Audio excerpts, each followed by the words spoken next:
Hello, I'm Malcolm Haslett. Who looks after the carer while the carer is taking care? A carer being someone who's taking care of someone who has difficulty taking care of themselves. Well, we'll explain more next on OurTime. A special guest on this episode of OurTime is Helen Brown, who is the Executive Manager of the Strategic Engagement at Carers SA. That's quite a mouthful for a title. It is. You did well, Malcolm. Oh, thank you very much. Well, now doing well is really important because there are a lot of carers out there who don't realise they're carers. Absolutely. So Carers SA work with carers who we call unpaid carers. So in South Australia alone, we know there's about 245,000 unpaid carers, which is quite significant. Pretty amazing. It is, it's huge. And the one thing that we do know is that we've still got a lot of work to raise awareness about who is a carer. Nationally, there's almost 1 in 8 people who are an unpaid carer, so the chances of being a carer yourself or knowing someone who is a carer is quite high. Okay, well let's break it down a bit so we really understand. So I'm a mum and I've got 3 kids. Am I a carer? Possibly, it could be. So an unpaid carer is someone who might be providing support or care to a family member or friend, and who may be providing care for someone who may have a disability. Okay, I was going to go that. That's the next level, isn't it? Yeah. So I'm a mum or dad, yes. And I've got 3 children, and one of them has some sort of physical issue and actually needs 24-hour care. Yeah, absolutely. So, but that's a parent giving care. It could, absolutely. So you can be a parent, but you also may be providing in your parenting role a whole range of other supports and care for your child, or it could be even your children with a disability or who may have other things going on in their lives. So we also have young carers too. So the dynamics are very different. So it could be a child caring for a parent. Absolutely, or siblings.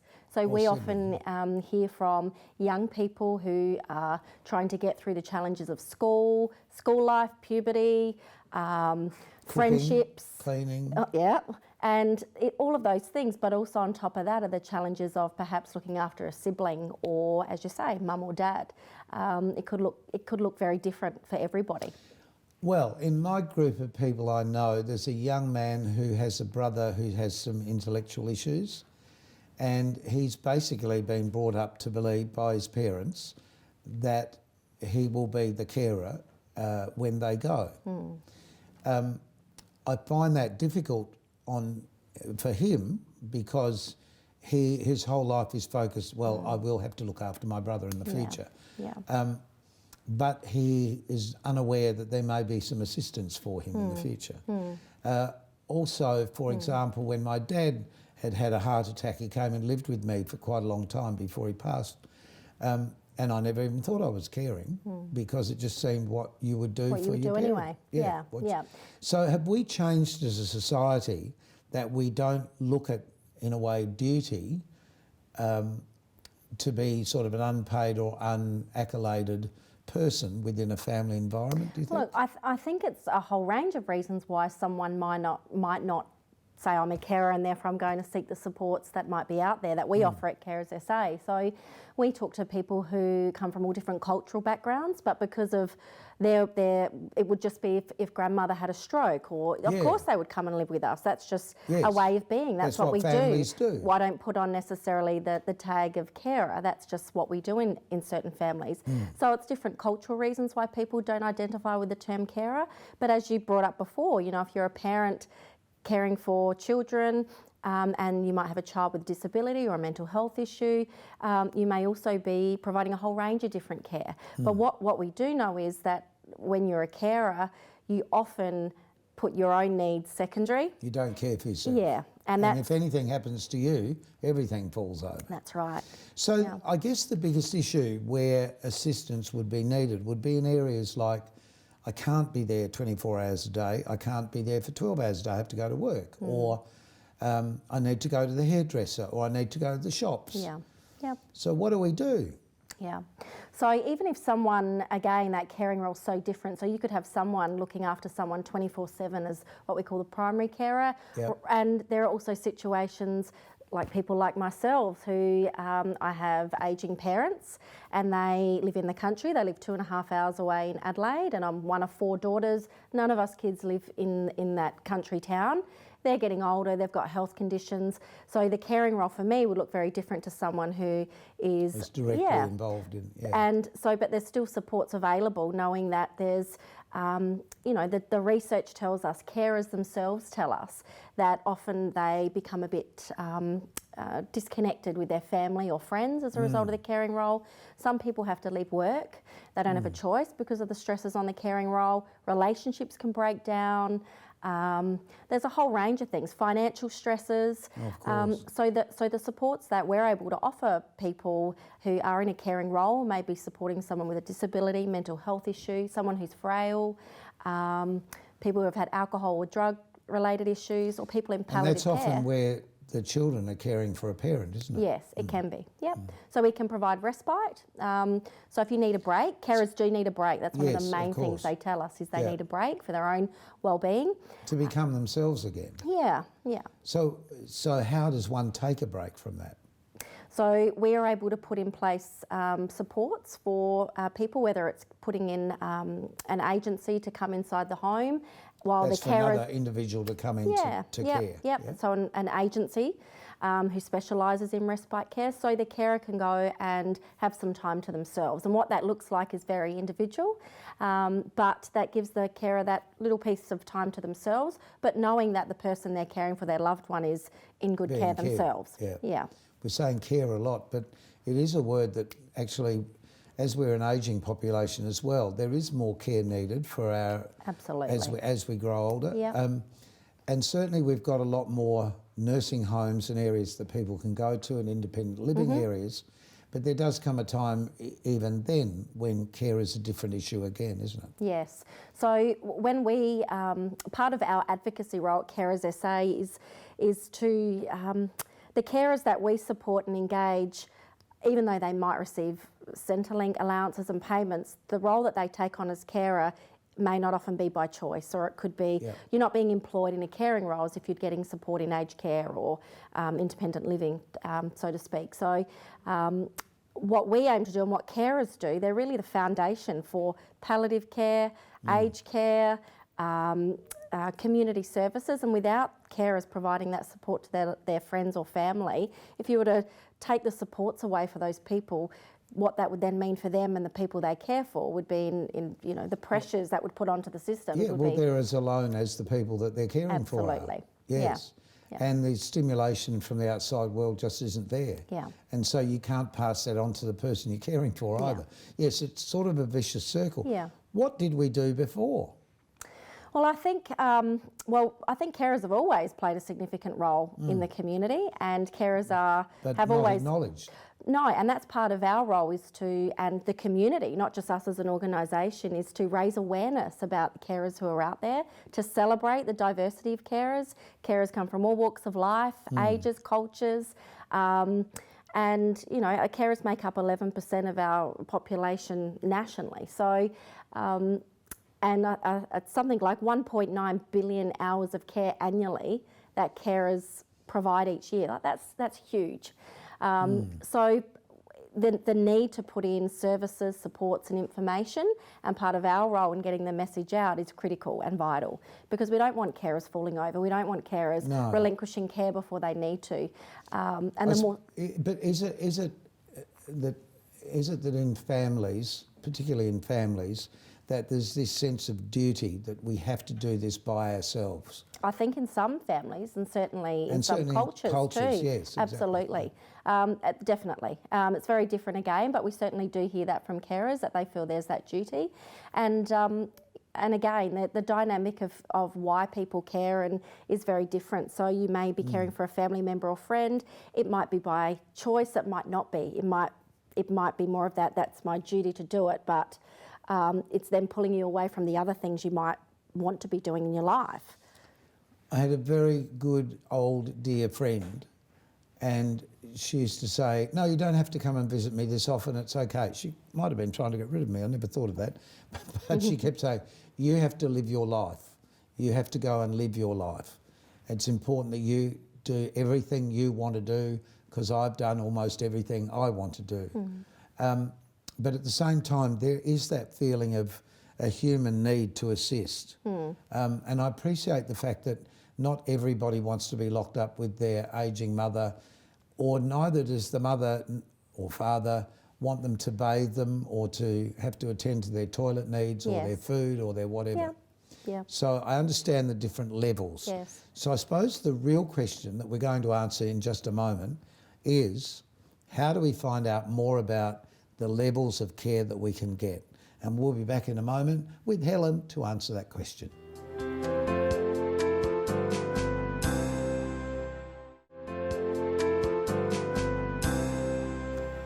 Our guest on this episode of OurTime is the Executive Manager of Strategic Engagement at Carers SA, Helen Brown.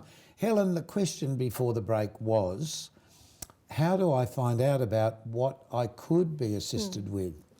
And second question, to add to that, is there are organisations all over Australia, obviously, that do this, but they're all slightly different. But is there a governing body?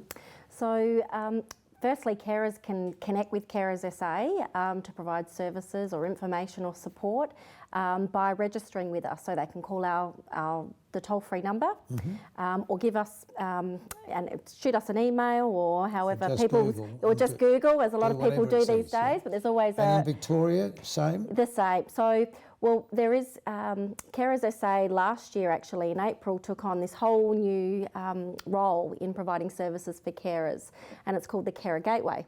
So we are funded by the Australian Government, and we're the lead provider in all of South Australia to be the main contact point for carers in the state. So there are other organisations with lead roles all throughout the country in every state and territory. But the point is that if you're a carer living in Mildura last week and you move to Darwin the week after, or you're in Adelaide the month after that, you know you can call the same 1-800 number at the Carer Gateway. Right. The services are the same. The agency you speak to might be different, but that's about carers not having to get confused, or just to make things as simple as possible. Yeah. And with the technology we've got, that's not such an issue anymore, is it? That's right. So it's about being accessible and having the information and services there and readily available to carers to take the pressure off and to get the supports in place when they need most. It is about pressure, though, isn't it? When you really think about how dedicated you need to be to look after somebody. That's right. And as you have children, you accept, oh yes, we've got to change the nappy, oh yes, we've got to feed, oh yes, we've got to take them to school, oh yes, we've got to worry about them when they're teenagers. But just talking about the age for a minute, I guess that's an area that must be quite strongly, people need assistance in that area. Well, across all ages actually. So we provide services for carers from being in primary age right through to however old you can get. We need to talk some examples of care. So let me just set up a scenario. So my child has had a car accident, and not their fault, and suddenly they're in need of a wheelchair and constant attention. What do I do? So what's available? So after all of those immediate needs would have been looked after for the person you're caring for. Their medical needs. Yeah. So that carer could register with us, and we would talk about what's happening in their caring role. So what does that look like for the carer? What is going on in their lives? Do they have access to family supports? How's their own well-being going? What's happening in their finances? Have they had to leave work? Are there stresses with keeping the mortgage payments up? Or is it also things like a ramp, for example, for the wheelchair to go up? That would come from somebody else, I gather. That's right. So we would put in supports for the carer, and that would be around, could be respite, it could be counselling, so we have professional counsellors on board for our carers, noting that their own well-being. Is that to help understand what to do, or just for their own well-being? More for their own well-being, right. Yeah, so the mental health impacts, I guess, on carers because of their caring role could take a toll. So it's about supporting carers in their own well-being, so that then has a positive flow-on effect for the people they're caring for. So what sort of care or what sort of advice can you give the people to separate from the one they're caring for? I mean, is it you need to get out and go to the movies, or you need to go on a holiday? Is that the sort of advice? So carers often will tell us what they need, which I think is the great thing about it. So, you know, this is really working well for me over here, but I'm really struggling with my connections. Family doesn't come in and visit me anymore, or I'm all about the person I'm caring for all the time. And, you know, carers are extremely resilient too. So, you know, it's amazing as the adversity that gets thrown at people's way, how resilient carers actually are. So carers will often tell us, as they should, where they need help, and so we can plug in the supports where we can. So that's around providing potentially respite. It could be counselling. We have a great coaching service through the Carer Gateway where a carer can meet one-on-one with a coach and talk about how they can get supports to do something in their life to create positive impact.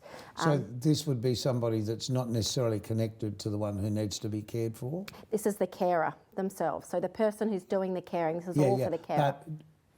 But do people come to you that want to be carers or to give that respite? No, these are already people in the caring role who are caring for family members and friends. Right. Yes. So the people who are advising them, where do they come from? The people who are advising the carers? So the carers are the ones ringing us, the family member or friend. But you've got a lot of people working with you. Yes. And they're the ones that give the counselling. Yeah, we have professional counsellors on board. And then we are very lucky to partner with other organisations in South Australia, such as Skylight Mental Health. Right. We've got Dementia Australia. So you can farm that information out. That's the point. And they then can provide some services right. too. So it's a one-stop shop, so to speak, to get the right advice, to understand the situation that you're in. I suppose there's also the longevity of caring for somebody, because if it is a family member, you're sort of stuck for life. Potentially. Depends on that situation. It comes back to what's going on in that person's life, what other supports there might be. And we also have a lot of carers who are caring for someone in palliative care. And as we know, palliative care could be quite a short period of time, or it could actually be quite a longer period of time. So yes, I never thought of it in those terms, but after the event of somebody passing, then you've got to get your own life back. Yeah. And because you've been so concerned with the person that you've been looking after, it would be difficult to find your own life again. Absolutely, it could be. And also the grief and loss, obviously, as a result of losing someone who you've been caring for. So we are able to, after someone's caring role has ended, still able to provide some supports post that happening, because you're right, if it's been for such a long time, potentially all about the person you're caring for, then all of a sudden, it could be quite sudden, the loss of that person, then what does that mean for you as an individual? Yes, it sort of leaves you with a big hole in your life, because so much of your life has been put into that. Yes, absolutely. I suppose that's common to all human endeavours though, really, that if you're interested in something, you give it everything, and when that is no longer a possibility, you're sort of lost. You're out on the ocean by yourself. Yeah. What we do find is, and that's why it's so lovely to work for Carers SA, is a lot of our staff are actually carers with currently living as carers or have been carers in the past. And that's what attracts them to this. Yeah, but often, yes, is what we're about as an organisation. So it's so great we've got carers on our board, we have carers in management roles, at the front line. Because you'd really need to know the issues that come up, wouldn't you? And I think it adds that added layer of depth and understanding. So it's always good to have that lived experience so you can actually understand and have an appreciation, even though it's all very different, it's still a collective of understanding if you've had a caring role about what it means to be a carer and how that then plays out and how you're connecting with other carers. It just adds another whole layer, I think, of an authenticity across the organisation. So how quickly can people get assistance? Yeah, so after people can register with us, and then we have a conversation over the phone, learn about what's going on in that person's life, and then if the carer says yes, that's it, let's go for it, then we put in place the services shortly after, which could take up to a month or so. It depends on what type of services are in place. and what the needs are. When you say services, can you give just some examples of? So that's the counselling, so professional counselling. It could be the coaching I talked about earlier. It could be things like planned respite in or out of the home, so the carer has a break. We also have peer groups, so carers can come together and meet with other carers and socially connect. Yep. And we also provide I imagine that would be extremely valuable, actually. Absolutely, yeah. To know you're not alone, and even though people's journeys are different, there's someone who you can say, that's actually me as well. Yes. Yeah. And then they in turn may create friendships and understanding outside of that. And here in South Australia, where could that happen? Do you have throughout facilities the for state, that, or it's just all over? Throughout South Australia. So we are a statewide organisation throughout all of South Australia, country, Metro Adelaide. So there are groups everywhere, the peer groups. We talk about Victoria too, because this program airs in Victoria. It's everywhere. So the Carer Gateway, which is funded by Australian government, is in every state and territory. Yep. So that's really important to remember, actually. Absolutely, that yes. it's everywhere. Yes, that's right. So it doesn't matter where you are.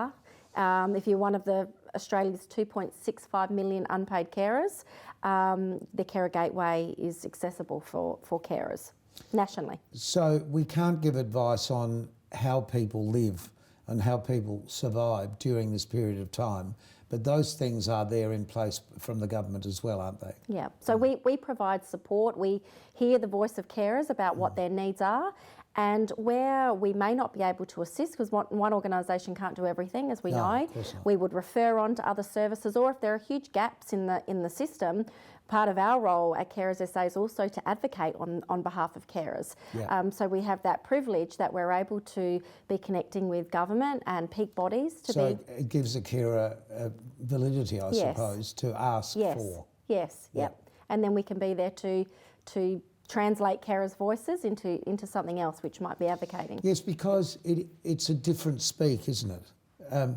If I'm looking after somebody at home and I'm just going through the normal daily chores, I don't always know how to articulate what my problems are. And I suppose the interview situation is a way of sort of dissembling that. Absolutely, yeah. To say, having that conversation and saying what's happening in your life at the moment. You know, where are you struggling? Where can we put in some supports and assistance? It's really saying you're not alone. Yes, that's right. And they're not. We know of the carers who identify as a carer, but we also know, as we talked about before, that there are those who don't even identify as a carer. Well, I had no idea that this organisation existed, to be frank, and so. How do you get your story across? I guess it's doing a program like this that hopefully people are hearing. Yes, so we're out and about all the time. So we are running information sessions for organisations, for carer groups themselves. National Carers Week was in October. So we were able to launch a sculpture in Victoria Square, which celebrates the diversity of the role that carers play in the community. So there was that showcase. We also have events going on throughout the state. It's awareness generally. It is. Though, isn't it? It is. It's just hard for people. I guess if they're locked away looking after somebody, they're not thinking, how do I get out of this? They're thinking about how much I need to put into this. Yeah. Just hold that thought for a moment and we'll be back in a tick. Welcome back to OurTime. One of the great joys being able to talk to you on a program like this is to be able to present people with interesting stories to tell, but also people with great information. And that's what Helen has just really given us, if you are a carer, or how to recognise you are a carer. So are there stages of recognising? This might sound like a dumb question, but are there stages of recognising? Look, I think once you've got information out there and you describe what a caring role could look like, it's almost like you see people go, oh, that's me. Or an example that is, we spoke to some parents recently, quite a lot of parents who were caring for children with disabilities or health conditions. And it wasn't until we said, well, what does that look like in your daily life?